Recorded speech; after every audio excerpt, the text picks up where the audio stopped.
New footage of Ksoo in jail just surfaced and he's clearly not doing well. But that's the least of his problems. One of his own crew members just testified against him in court. Because what you're telling this jury today is that you witnessed him speaking to Raekwon Howard that he was going to kill someone, right? It's like a confession, right?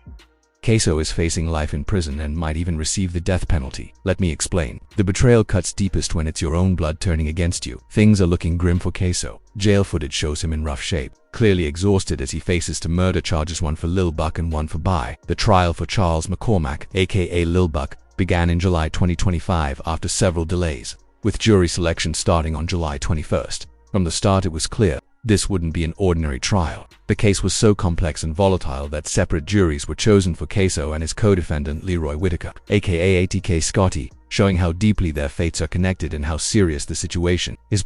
The prosecution came out swinging, portraying Ksoo not just as a shooter but as someone who glorified violence, using his rap career to celebrate death like twisted entertainment. On day one of the trial, they laid out the motive and played graphic dashcam footage describing flesh, brain matter, and even teeth flying during the shooting. This clinical breakdown was meant to shake the jury and expose the brutal truth behind the music that had given Ksoo notoriety. But the most damning piece wasn't just the forensics or footage, it was Ksoo's own words. Prosecutors highlighted an Instagram post he made after the murder, "Killer N*A, then go get my toes done," calling it proof of guilt and total lack of remorse, making it nearly impossible for the defense to explain. The emotional toll hit hard when witnesses testified. On day 2, a 911 call from a staffing agency worker was played, capturing her panicked account of the shooter chasing McCormack, bullets shattering her window, and her breakdown recalling his lifeless body. The families of both the victim and defendants sat in the courtroom, adding to the thick tension as the violence was laid out in stark, clinical detail for all to see. The prosecution's forensic evidence was next-level CI-type stuff.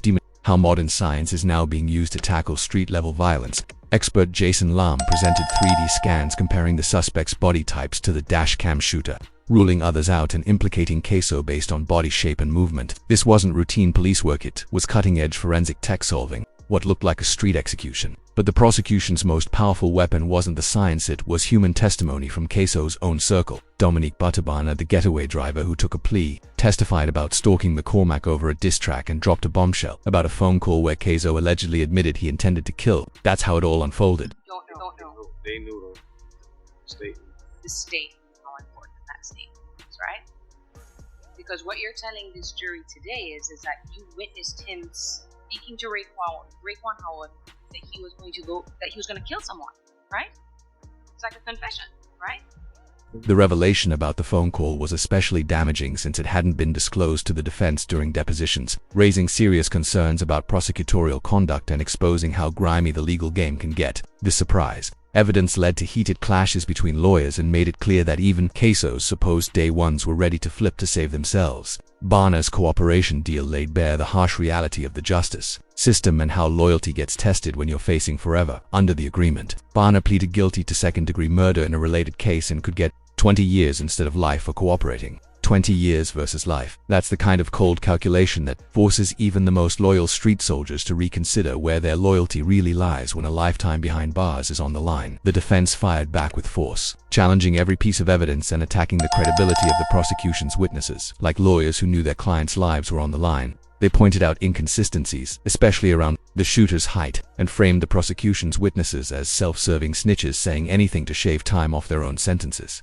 They painted Bana as a hired killer with a record of lies, aiming to destroy his credibility and expose the dangers of relying on cooperating witnesses. Meanwhile, the streets were buzzing about the case, but many still didn't know the full story. To understand Ksoo's downfall, you have to go back to the murders that changed everything. Jacksonville, Florida, has seen its share of violence, but nothing prepared the city for the chaos that erupted between 2019 and 2020. Two calculated murders would shake the community and reveal the violent gang wars simmering under the surface of the local rap scene. These weren't random crimes, they were executions that led to one of the most explosive trials in Jacksonville's history. It all started on a cold February morning in 2019, when 16-year-old Adrian Gaynor Jr., aka Bai, was gunned down in what witnesses called a straight execution. He was shot and killed at Hilltop Village Apartments in Jacksonville's Moncrief area on February 25, 2019. The teenager, still dressed in his high school uniform, had just stepped off the school bus when his life was violently cut short in an ambush-style attack that showed zero regard for his youth or innocence. His murder sent shockwaves through Jacksonville's close-knit neighborhoods, but what followed turned a heartbreaking loss into something far darker and deeply disturbing. In the aftermath, local rapper Hakeem Robinson, known as Ksoo, launched what prosecutors later described as a campaign of psychological warfare against the victim's loved ones, going beyond typical street retaliation. The evidence linking Ksoo to Bai's murder was overwhelming, suggesting a carefully planned hit executed with chilling precision. His DNA was found in a stolen car used in the crime, and his fingerprints matched a gunslide in the getaway vehicle. But perhaps the most damning element was Ksoo's own post-murder behavior. He repeatedly mocked Bai's death in videos and posts, including taunts like "smoking Bibi," turning a teen's death into viral content. He even dropped an album titled "Bai Out," featuring dead rivals, including Bai on the cover like trophies in a twisted homage to violence. He's doing what kids do. He wants attention. He's seeking out for something. And if he say he killed him and all of a sudden, he's looking out, he's reaching out for somebody to come get him. He want a hug. He a little boy. You know what I mean? That ain't what grown men do. The psychological toll on Bibi's family was immense, highlighting the cruel evolution of street warfare in the age of social media. His father, Adrian Gaynor Sr., later spoke of the pain caused by seeing his son's image used as a trophy. In Ksoo's twisted celebration of violence, a form of emotional torment that stretched far beyond the initial tragedy. The mockery wasn't limited to album covers and posts. Court evidence showed Ksoo and his associates wearing a Num 10 Mike by NBA jersey, referencing Adrian's nickname, as a public taunt. For Ksoo, it wasn't just about boosting street cred. Prosecutors argued this was a calculated message to rival gangs cross ATK and "this is your fate." The jersey, worn in public and flaunted on Instagram, became a symbol of Ksoo's alleged indifference to human life and his desire to flaunt his crimes while mentally tormenting the victim's loved ones. But if Bibi's murder shocked the city with its cruelty, what happened a year later proved the violence was far from over. On January 15, 2020, another young rapper was killed in what prosecutors called a retaliatory hit, one that marked a turning point in Ksoo's alleged reign and exposed the deadly heart of Jacksonville's drill scene. Charles Quinton McCormack Jr., known as Lil Buck, was a 23-year-old aspiring rapper trying to turn his life around. He had just started working at a staffing agency, hoping to escape the streets that had claimed so many of his peers.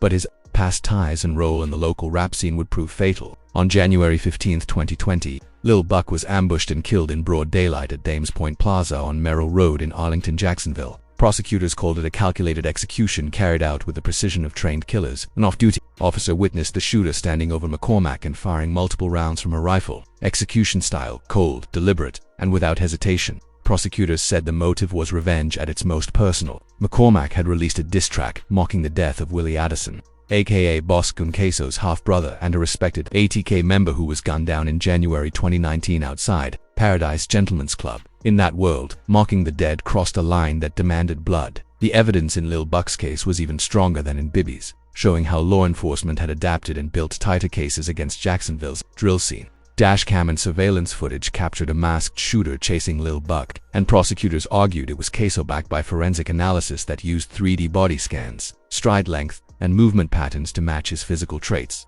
But the most incriminating blow came from someone allegedly in the car during the murder, who later flipped to save himself. The physical evidence added weight to the case, revealing a trail of forensic breadcrumbs Ksoo had unknowingly left behind. His fingerprint was found on a rifle slide inside the getaway vehicle, and hair on a nearby t-shirt was also matched to him. Prosecutors painted Ksoo as a calculated killer who left evidence in his path, believing his clout in the local rap scene would shield him from the fallout. Well, but like me, I don't know why you commit a murder and just go on the internet and brag about the murder.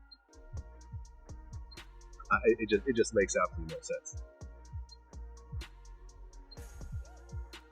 I don't know. I couldn't say that's what people do though. Like anything he did, I don't know if he did it or not. The aftermath of Lil Buck's murder followed the same chilling pattern as Bibi's, revealing that Ksoo had learned nothing from his prior alleged crime. Instead, he appeared more emboldened, convinced he could move freely without consequence. Again, Ksoo took to social media and music to brag about his alleged role.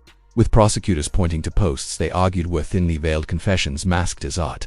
One Instagram post featured a clip of Lil Buck captioned, "B-Bay," with waving emojis and "kill gay, then go get my toes done."